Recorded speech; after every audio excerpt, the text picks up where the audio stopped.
La célébration du mois dédié aux droits des femmes est un moment de réflexion sur le rôle que chaque membre de la communauté est appelé à jouer dans la lutte contre les inégalités, la marginalisation de femmes et de filles et l'injustice sociale. Ce mois aussi nous permet d'évaluer nos progrès dans la jouissance de nos droits. C'est ainsi qu'il y a 3 thèmes qui sont retenus au niveau international pour toutes les femmes et de filles: droit, égalité et autonomisation. Je pense que ce thème souligne l'importance d'inclure chaque femme et chaque fille dans les efforts pour leur égalité de droits et aussi l'autonomisation, mais sans laisser personne de côté. Et au niveau national, on dit la Congolaise au centre de toutes les ambitions. Ça veut dire que ce thème met en avant la nécessité de placer la femme au cœur des initiatives de développement et aussi des décisions politiques qui reconnaissent la femme, le rôle de la femme ou la place de la femme dans la société. Et au niveau provincial de Kasaï central, le thème qui est retenu, c'est la paix en RDC, qui est un pilier majeur pour la société égalitaire, autonome et résiliente. Vous êtes sans ignorer que notre pays traverse de moments difficiles. Nous sommes en guerre 30 ans déjà et là, les principales victimes sont des femmes et des enfants. Et là, nous trouvons qu'il y a violation de droits de l'homme, violation de droits de femmes, crime, il n'y a pas de protection et la femme est un maillon majeur dans le processus de paix, dans la gestion de la conflit. C'est nécessaire de l'impliquer aussi pour que la paix règne à l'est de notre pays. Je pense que tous ces thèmes mettent en lumière des avancées, des défis aussi, des acquis que nous devons consolider et envisager des perspectives concernant le droit des femmes et de jeunes filles. Et c'est à travers même ces thèmes que aujourd'hui, au monde entier, on a tendance à voir l'importance et aussi des raisons majeures qui sont spécifiques dans les conditions que les femmes devaient vraiment jouir au quotidien dans leur vie. Il y a, c'est vrai, des avancées.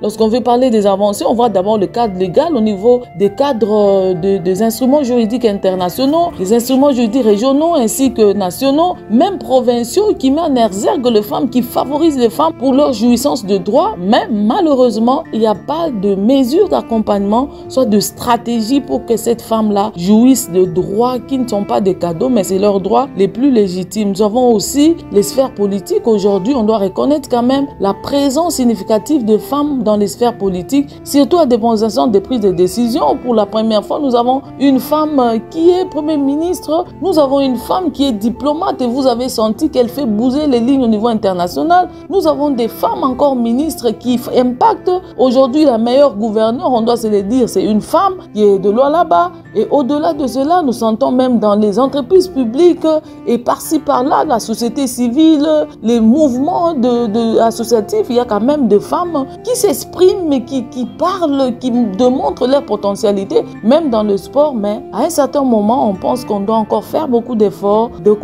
pour vraiment jouir de ce droit. Mais les défis sont énormes. Aujourd'hui, peut-être sur les 52% de la population qui représente les femmes, au moins 10 ou 15% des femmes qui jouissent de ce droit, qui sont autonomes et qui connaissent vraiment leur place dans la société, au-delà d'un nombre important de femmes qui sont vraiment en face de pesanteurs culturelles, des violences basées sur le genre, des abus, exploitation et harcèlement sexuel à milieu professionnel, à milieu ecclésiastique, à milieu académique, à milieu scolaire, à milieu étudiantil. Donc il y a beaucoup de défis qu'on doit vraiment relever. Il y a le cas de mariage d'enfants. Aujourd'hui, on continue à jouir avec le dot des enfants de moins de 18 ans et la loi, les juridictions n'inquiètent pas tout ce bourreau-là ou ces personnes. Il n'y a pas de mesures d'accompagnement, mais il y a quand même des acquis que nous devons consolider. Aujourd'hui, maintenir l'éducation des jeunes filles, les orienter à des sciences qui sont importantes pour elles. Aujourd'hui, il y a la gratuité de l'enseignement, gratuité de la maternité. Il y a beaucoup de gens que les politiques publiques ont mis à notre disposition et toutes ces lois, quitte à nous de le connaître d'abord pour savoir qu'est-ce qu'on doit faire avec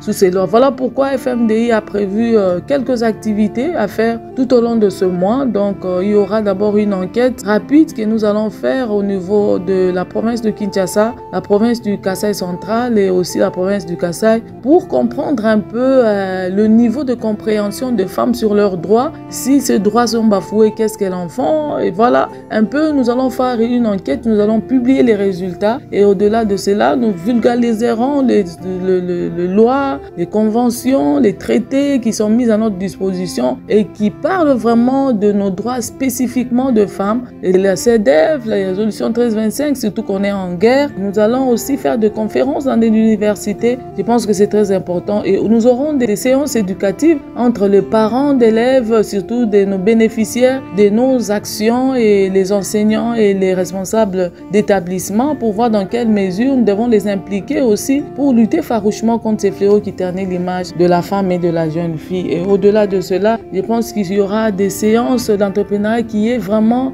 un vecteur pour l'autonomisation de la femme. Alors voilà un peu comment nous allons nous organiser pour célébrer tout au long du mois de mars par FMD.